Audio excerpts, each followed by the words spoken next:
My husband keeps bothering me about chores and work, and it's really getting on my nerves.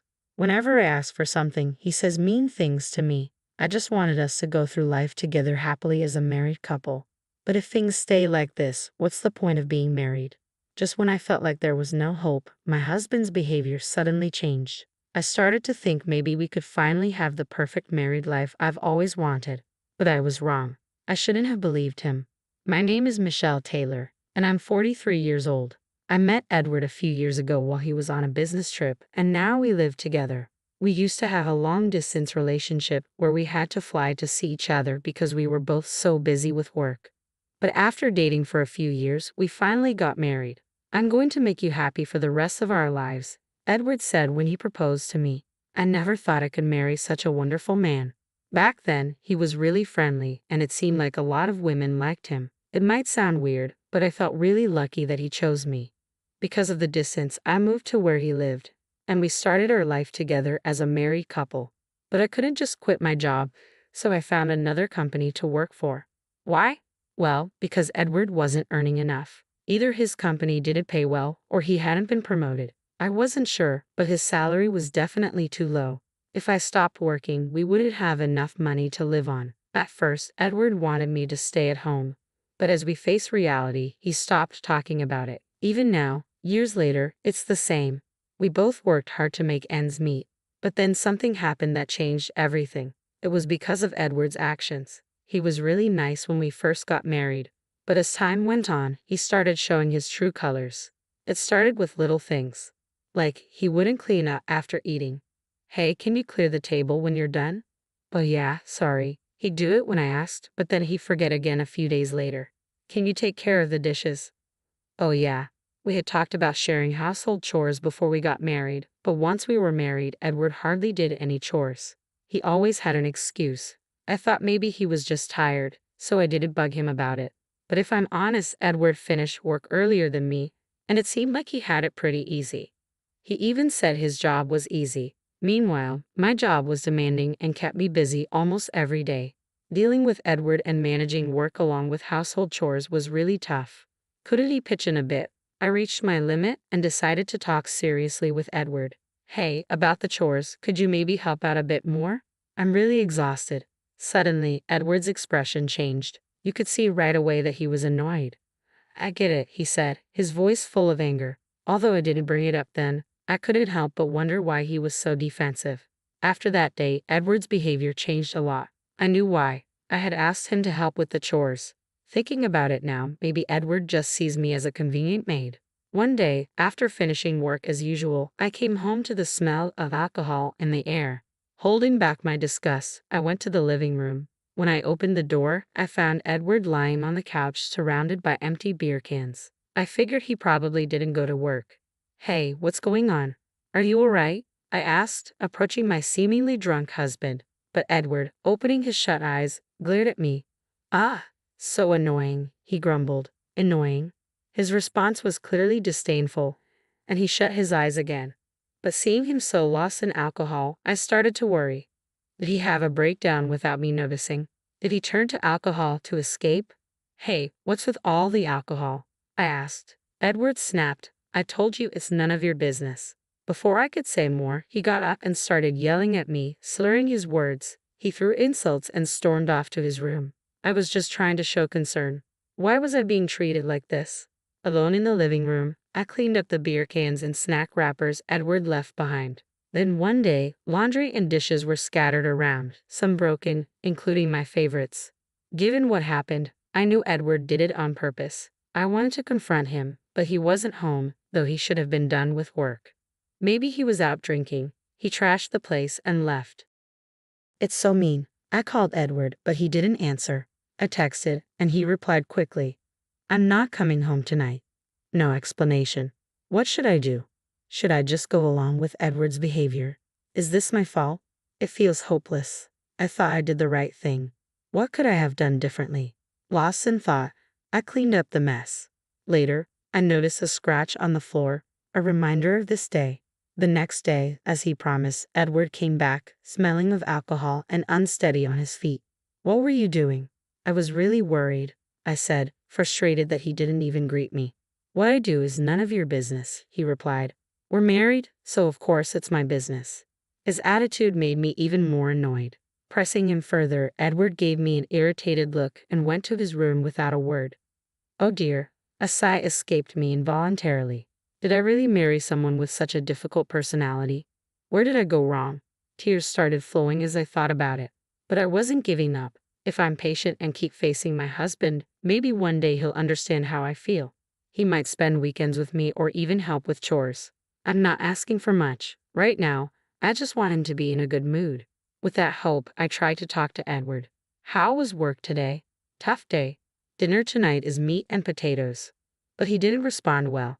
Ignoring me became routine. He'd click his tongue and give annoyed looks.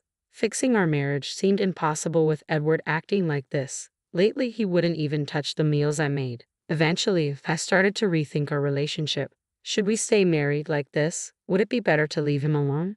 The more I thought, the more negative I became. I made one last plea to Edward. Please don't ignore me when I talk to you. Surprisingly, he seemed to understand and apologize. I'm sorry. I was surprised. I never expected him to apologize. Then he said, I'll help with the housework from now on. Really? Yeah, I've been thoughtless until now, he said, gently patting my head. It felt like it had been years. It seemed suspicious, considering his past behavior. It's natural to be skeptical, but I wanted to believe Edward had changed for the better, and I let myself hope. Afterward, he truly started helping around the house. Laundry, cooking, cleaning, sometimes everything was done before I got home. I never knew Edward could cook. Sitting down in front of my beaming husband, we shared meals together. He also put more effort into his job. He used to avoid overtime, but now he mentioned studying for certifications and often stayed late. How's work going lately? I asked. It's going well, Edward replied with a smile. Our time together increased, feeling like the honeymoon phase again. But one thing bothered me. Despite claiming overtime, there was no extra pay. Since Edward never did overtime before, it was puzzling. Aren't you getting paid for overtime? I asked. He said, Oh, it's for independent study. I did request overtime pay. Oh, really? I'd like him to claim it for the extra money, but I'm not familiar with his company's policies. For now, I decided to trust Edward's decision. However, I would later regret fully accepting his changes. One day, my business trip was confirmed. I would be away from home for work. Before, my business trips were shorter, but this time it's for a whole week. Excitement, anxiety, and loneliness all grew within me. When I told Bob about the trip, his reaction surprised me. A business trip? How many days? Usually he's not very interested when I mention business trips and never asks how long I'll be away. But this time, he showed interest and even asked about the duration. It seems Bob is genuinely trying to prioritize our home life. With that thought, I felt grateful to have married him. I think it's going to be a week from the week after next. Oh, okay, the week after next then. Bob started checking his calendar on his smartphone. I'm not sure about the details, but he seems busier than before. I wondered if he's become busier at work or perhaps more relied upon. Got it. Be careful, okay? Yeah, thanks. We had these conversations, and on the morning of the trip, I explained various household things to Bob. Thinking he had finally understood, I briefed him on the discount store, ironing techniques, and where to find daily necessities to make things easier for him. Well, I'm off now. Call me if anything comes up. All right, thank you. With that, I headed for my business trip. That evening, when I returned to my hotel after work, I received an unusual message from Bob. How's work going? It's going well. After some casual chit-chat, I sent him a goodnight message and set my phone aside. I couldn't help but wonder if everything was okay with Bob. Was he feeling lonely all by himself? With these thoughts, I continued preparing for work. About a week later, I finished my tasks and started heading home. Luckily, I finished a day earlier than planned. If no last-minute work comes up, I'll have tomorrow off. Feeling happy on my way back, I thought about cooking dinner and stopped by the supermarket. What should I cook? Curry, stew. Then I realized we might be out of oil, and it dawned on me that I hadn't informed Bob about my early return. Would he be surprised if I just showed up? I texted Bob to check if we had oil at home and to let him know that my business trip had ended early and I was on my way home. However, even after circling the supermarket, there was no reply from Bob. Was he still working? Doing overtime? Deciding not to disturb him further, I picked up a bottle of oil, thinking it's always good to have some extra. While heading home after shopping, Bob called. "Hey, are you coming home now? Where are you?" For some reason, he sounded panicked. Was something wrong? Yeah, I'm in the apartment elevator right now. Bob hung up without saying anything else.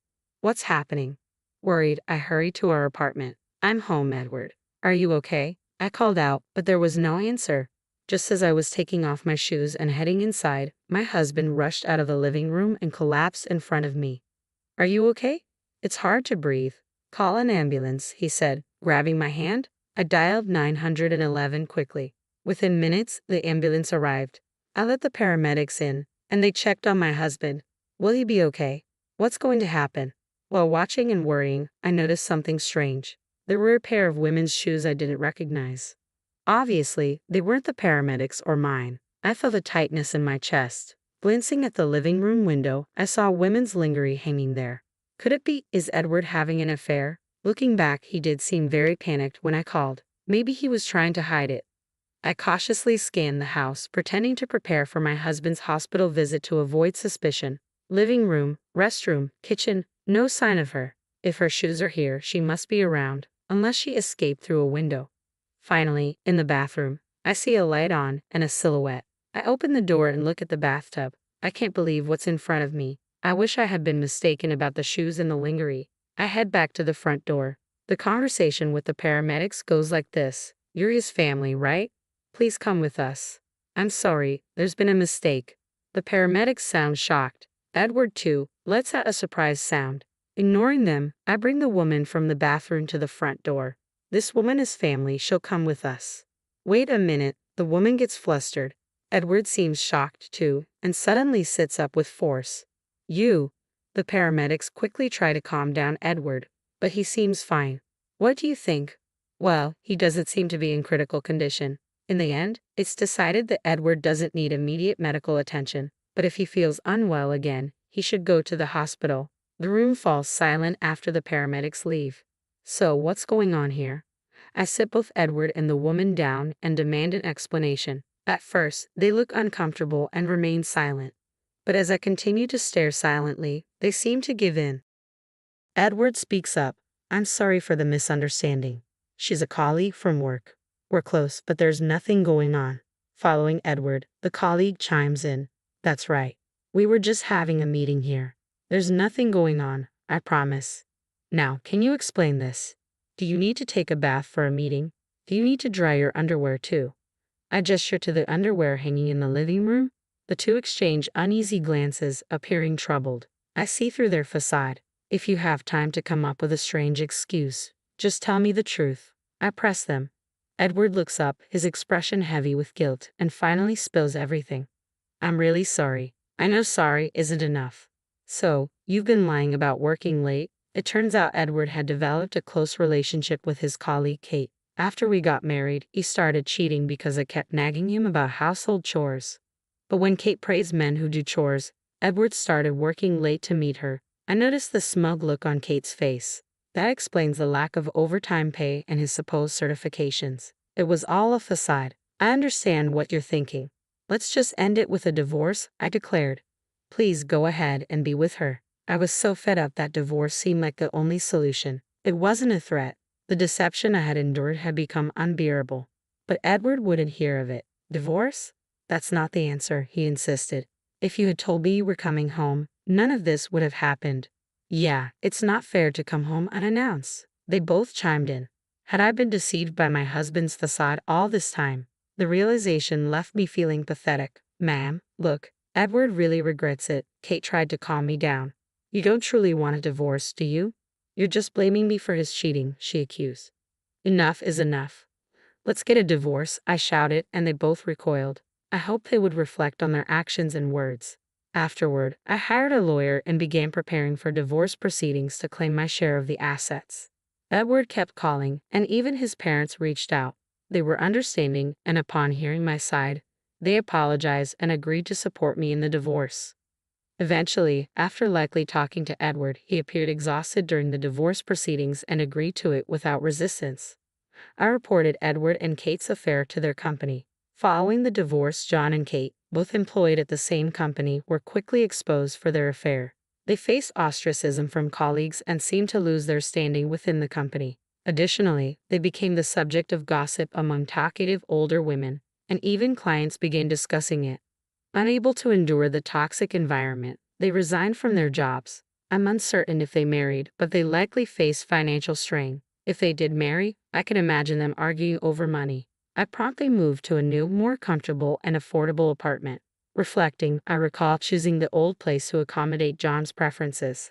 As I return home, I exhale a sigh of relief, grateful that chapter of my life has closed.